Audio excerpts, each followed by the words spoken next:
Hey everybody, welcome, welcome to Hidden Horror. Thank you for spending this time with me. I appreciate that. Let's get started.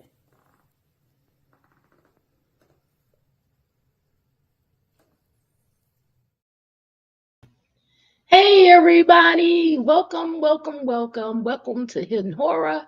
How are you guys doing? How are you feeling? How are you rebounding from this April 9th hearing? Um, it was very interesting, right? Uh, I don't know. Have a lot of thoughts about it. Please check out my prior two videos. I talk about the demonstrative dollhouse and that it looks like Judge Hippler is completely fine with admitting it as evidence. Excuse me. I talk about the traffic stop of Bryan Kohberger, the August 21st, 2022 traffic stop. Excuse me. That video has not been released. So we don't know what's on the traffic stop, but we kind of can glean from some of the testimony at the hearing on April 9th what it was involving, which was allegedly Bryan Kohberger in Moscow driving a white Elantra, allegedly speeding and did not have his safety belt. So please check out those two videos. They go into more details, and I'm going to show you the testimony in the courtroom. Okay. Excuse me. Today, I want to talk and touch just a little bit on the fact that the prosecutor, they have decided to add Bryan Kohberger's family members as potential witnesses.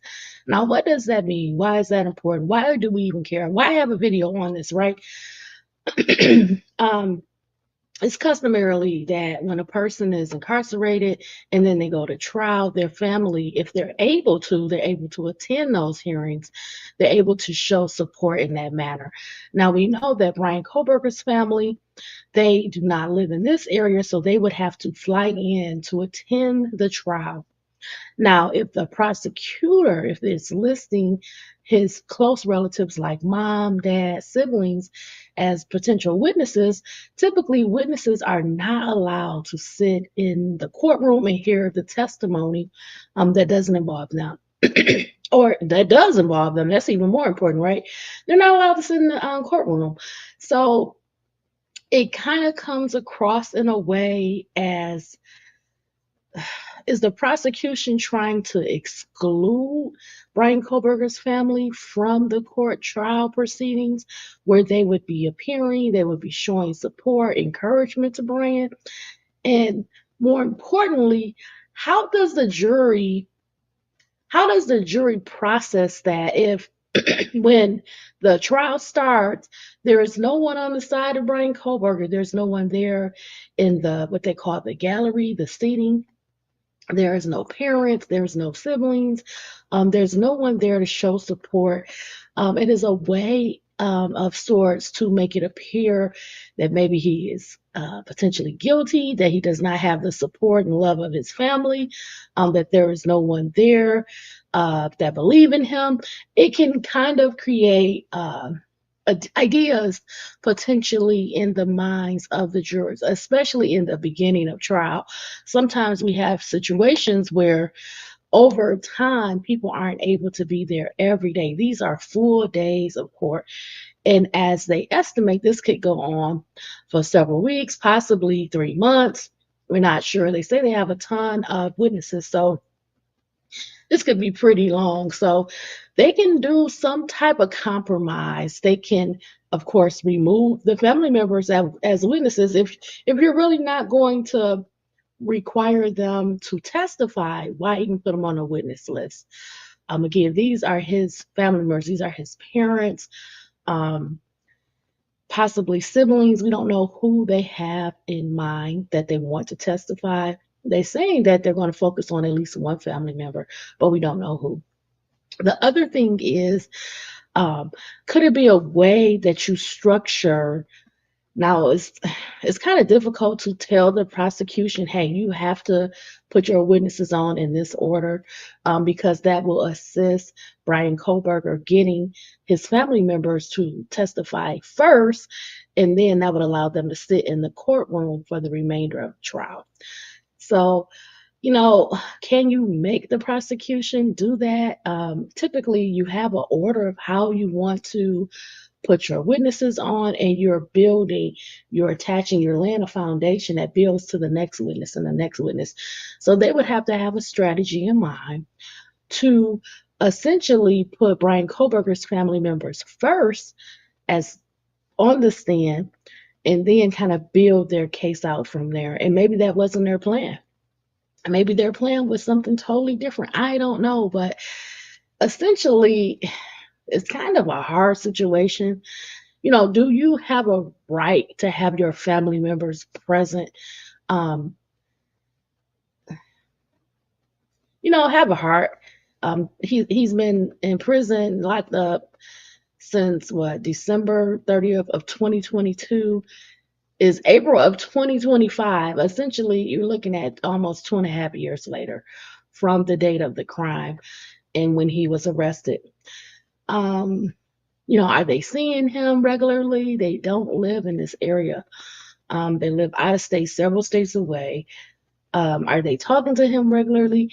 Are they able to provide support from a distance? What are their finances like? Are they able to travel to um, Idaho for visits? Are they able to pay for those phone calls? We don't know the finances of the family.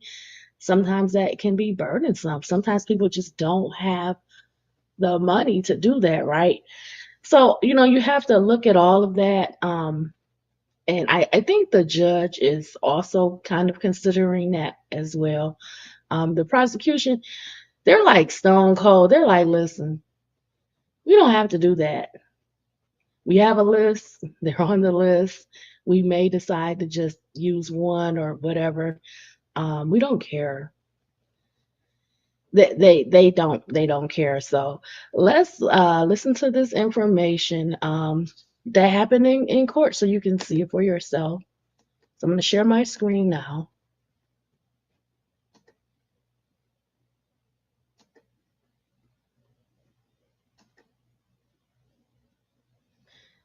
Again, this video is provided by Fox 9 Minneapolis. It's titled Live Bryan Kohberger, Idaho College Murder Suspect Pretrial Hearing. I'm going to mute myself because I may have to cough.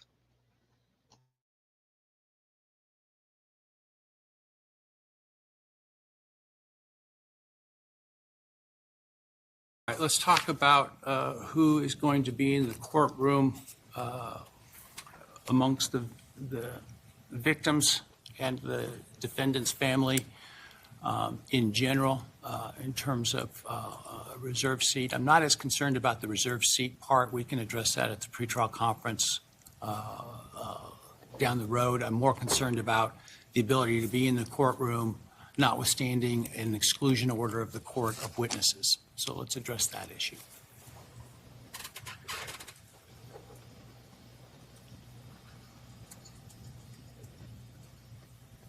Your Honor, the state filed this motion in order to seek clarification of the court's definition of immediate family member pursuant to Idaho Code 1953-06-1B. As you know, that specific code section doesn't give us a definition of immediate family member. The state has given a proposed exhibit, State's Exhibit S1, which we think are justified as being immediate family. It's my understanding that defense has stipulated to that list, and we would just ask the court to issue an order to that effect. This takes care of the issue that the state raised. I don't know if you have any further questions. Well, there is the issue of the defendant's family, but that's, I think, the defendant's motion, so I'll let them address that first.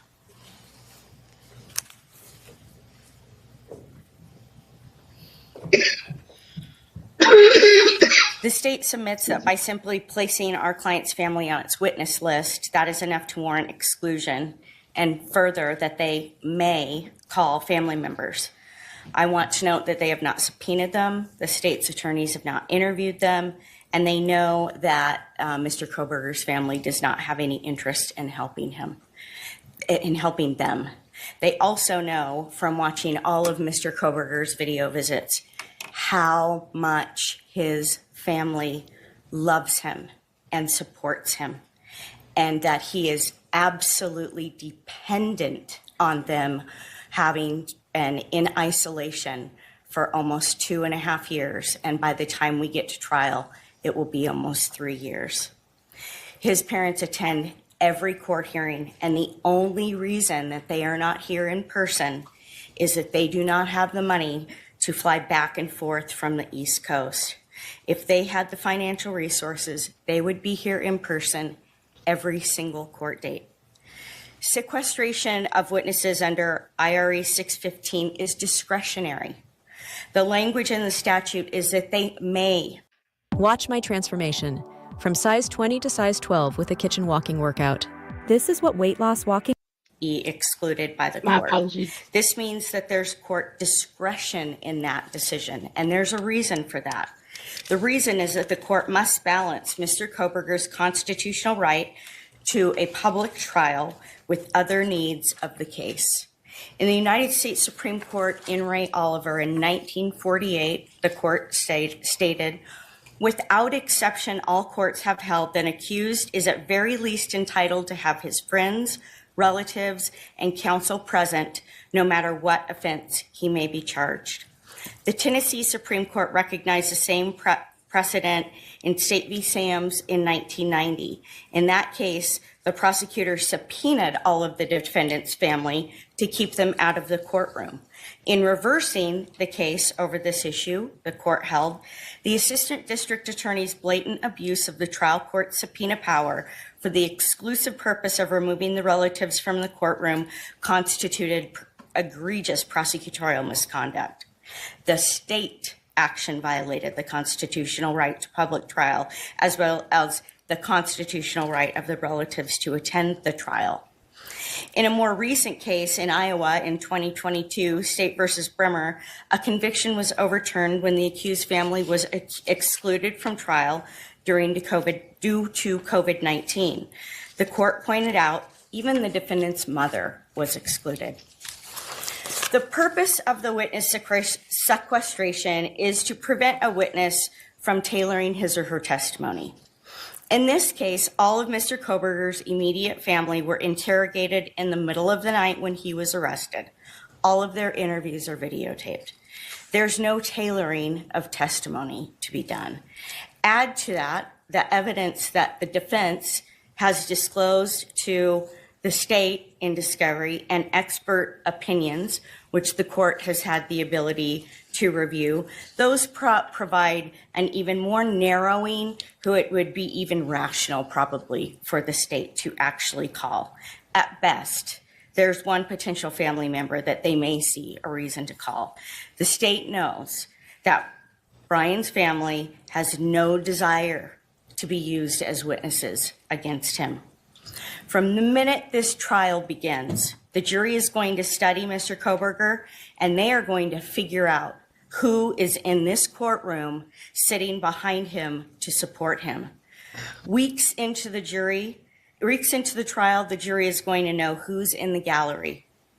That's why there is a constitutional right to a public trial, so that what happens here is not done in a star chamber, and for our client, the jury will know that he has people there to support him. Mr. Kohberger needs his family to support him. As the court knows, we have several motions that we will be addressing regarding his autism spectrum disorder. He needs to have his family here to support him, and they need to be in the courtroom supporting him. These needs are constitutionally protected rights. We ask that you enter an order making it clear that the state does not get to put his family members merely on a witness list and keep them out of the courtroom. If they want somebody in court, there needs to be an out-of-state subpoena issued. They need to provide witness travel funds to be here and make their intentions very clear. And then this court, we ask, exercise its discretion and allow whoever of those family members the state may actually subpoena to be in the courtroom, because there's no need to worry about how they may tailor their evidence, because it's their testimony, because it's all video recorded.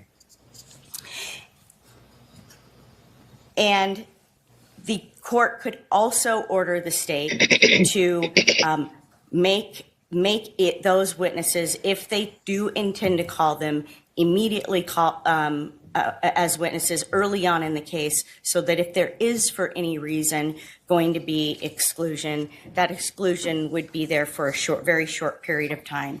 But we do ask the court to consider how important in opening statements, when that jury walks in and they're making that immediate first impression assessment, how important it will be for Mr. Kohberger to have his family sitting behind him.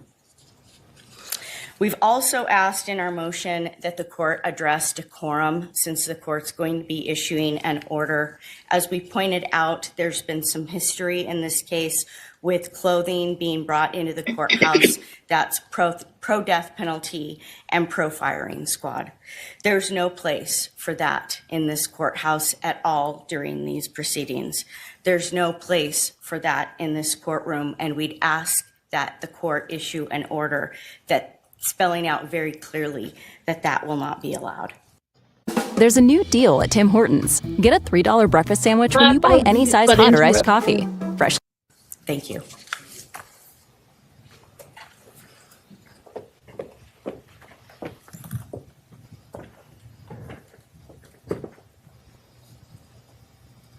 Your Honor, the state trusts that this court will enter your own standards of decorum for the courtroom, and the state will advise our witnesses and immediate family in accordance to those instructions, and we expect that they will be followed.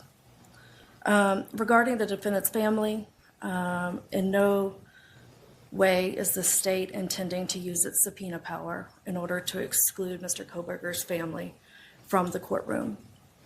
The state's not aware of any authority to support this argument that the defendant has a Sixth Amendment right to have his family in the courtroom. He, of course, under the Sixth Amendment has the right to a public trial, but that's not his choosing of who is in that courtroom.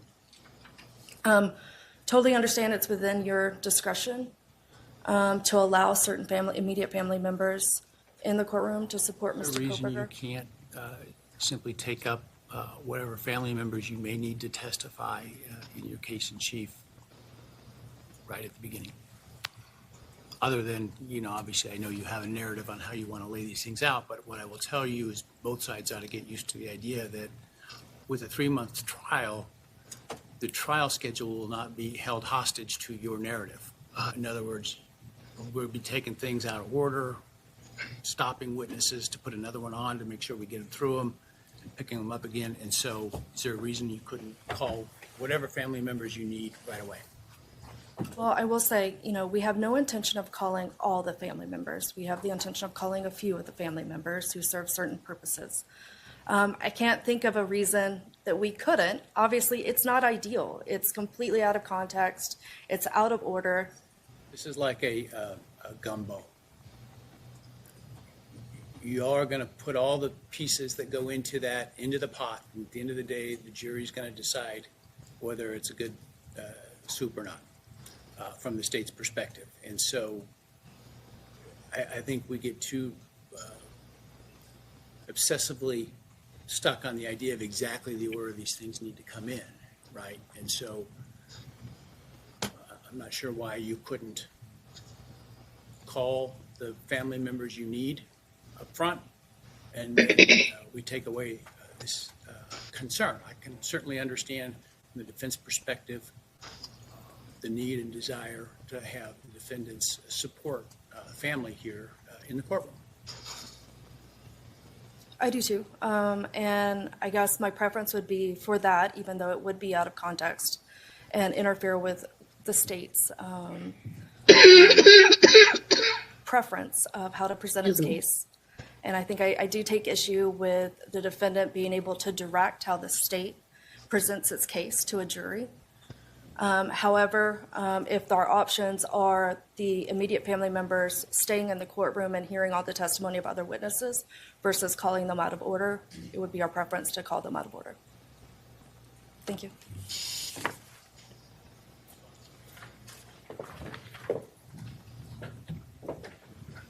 Judge, I knew that the state's position was that there's no case law to support our position, which is why I just went through several cases where it is his constitutional right, one, for it to be public, and there are cases, as I referenced. Constitutional right is not absolute, and it bends to, for example, rules of evidence and other rules. And I'm not aware of anything that says that court can't use the exclusionary rule where in good faith a person who was otherwise entitled to be there, including family members, have to be excluded for some period of time. And that is why I specifically talked about the point that it is discretionary for you. And there's also, Judge, a level of humanity that I hope that you take to serious heart for his family, who is absolutely devastated and dealing with things like headlines that they're going to be called to testify against their son with these types of communications that are happening.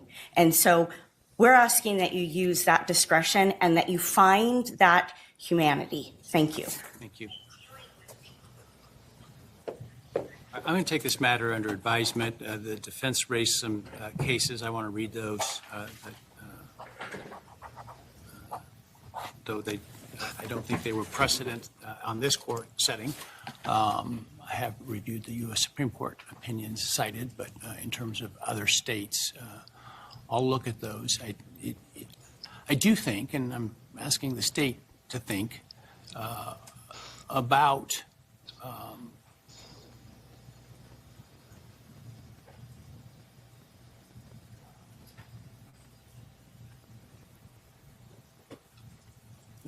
to use counsel's word, the humanity. I think that, I can only imagine the family of Mr. Kohberger is devastated by these things. That's nothing that they did. And I think their ability to be here to see the trial is important. And to the extent possible, while also preserving the state's right to a fair trial, should be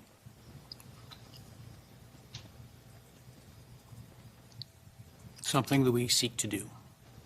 And I think calling them out of order is one way. Now, I know that there is, I don't know why the state would want to call them. I haven't, reviewed their interviews. I don't know anything. I do know there's been an issue raised by the defense relative to purchases on a alleged family account that could be an issue. And so I do see some issues where family members may be involved. And so I think there may be some need for exclusion, but I think the best way to handle that is to get them on and off as quickly as possible at the beginning to deal with that. I'm reserving ruling on that. I want to look at it, and I will issue a written order on that in due course.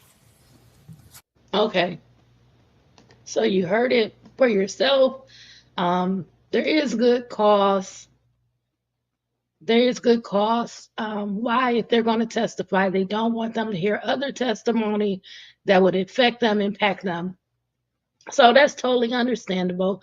I hope that they can put any of the family members on in the beginning so that they can be seated if they're able throughout this trial. Again, this is going to be a long trial, so that's a long time without having that support in the courtroom. So I just wanted to bring you that. I wanted to keep it brief.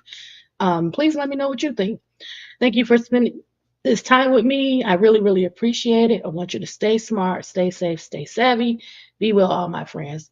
Bye, everybody.